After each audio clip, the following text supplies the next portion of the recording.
Jeg føler, at vi er et med naturen, og det gør, at vi kan ikke adskille os fra den. Så derfor har jeg meget fokus på naturen i mine malerier.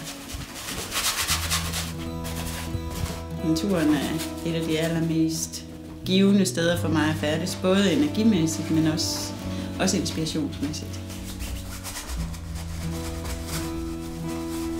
Tiden forsvinder, når jeg maler. Den eksisterer ikke. Jeg tænker kunst, jeg tænker idéer hele tiden, uanset hvad jeg beskæftiger mig med.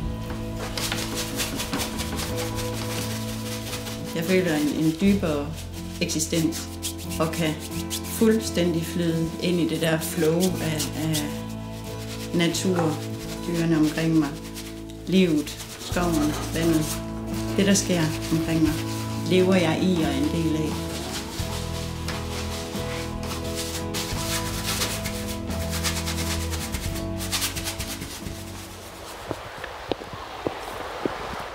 Jeg ser former.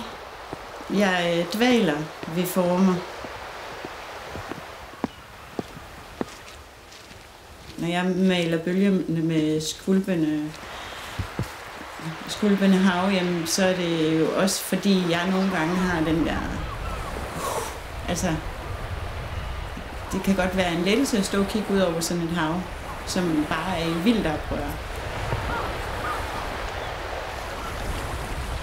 Hvis jeg har ro i mit liv og harmoni, så laver jeg stille og roligt solnedgangen oftest. Men hvis der er oprør, og jeg har nogle oplevelser, som har været meget stærke, så kan jeg godt finde på at føre det ud i maleriet. Der er også lange perioder i mit liv, hvor jeg ikke har kunnet male.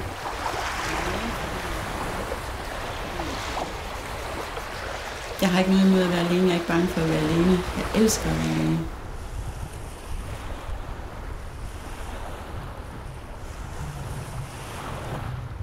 Min store drøm er faktisk at flytte helt ud i en jordhule. Det er lige meget, hvordan jeg skal bo, men bare være til stede der.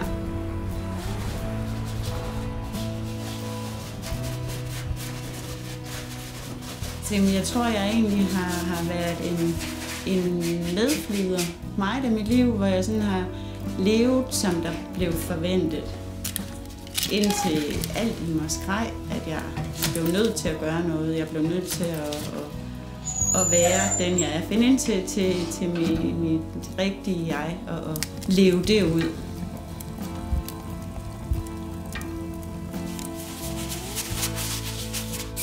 Kunsten er en nødvendighed for mig, fordi det er mig.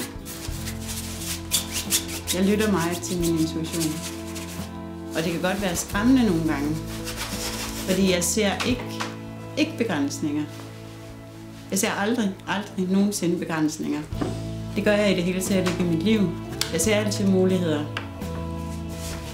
Og jeg mærker også meget efter, om det her er godt for mig, eller ikke er godt for mig. Og det, der er godt for mig, der kører jeg bare los.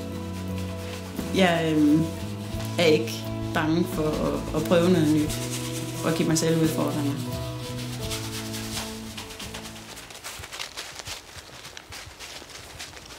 Kunst, det er, når man bruger sig selv til at skabe, og til at skabe noget unikt, fordi de ikke kan lade være.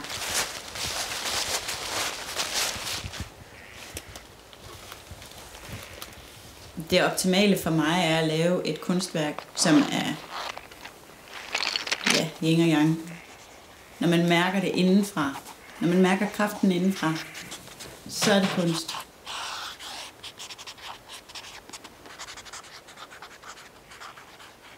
Jeg ser det som at hele universet er en stor krop med små bitte celler, mikroorganismer, og vi er bare en del af det. Krige, det er ligesom kræftceller, der bekæmper hinanden og faktisk ender med at slå den organisme ihjel, de lever i. Men når vi mennesker er gode ved hinanden og gode ved naturen, så skaber vi liv til den større helhed, som også er os.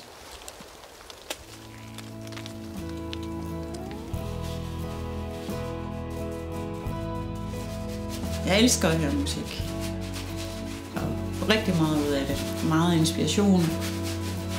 Og ja, men også meget ro til at udfolde mig. Jeg går altid ind i min egen proces og musikken. Så jeg er til stede i det. Jeg glemmer, men jeg glemmer tid og sted, og er i lige netop det, jeg laver.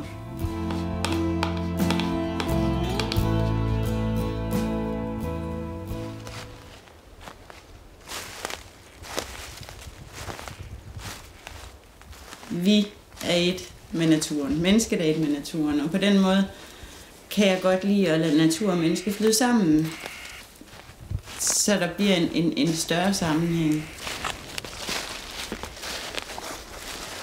Jeg er jo utrolig fascineret af naturen. Hvis jeg kører bil, og så uanset hvor jeg skal hen, hvis der er en smuk solnedgang eller solopgang, jamen, så vil jeg hellere komme en halv time for sent der, hvor jeg er på vej hen, og så lige holde ind og nyde den solopgang. Jeg bruger naturen, og den har jeg brug for.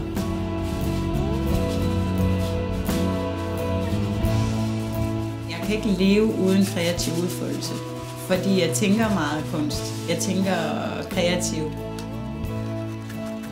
Jeg får ro af at være i naturen, når jeg får energi.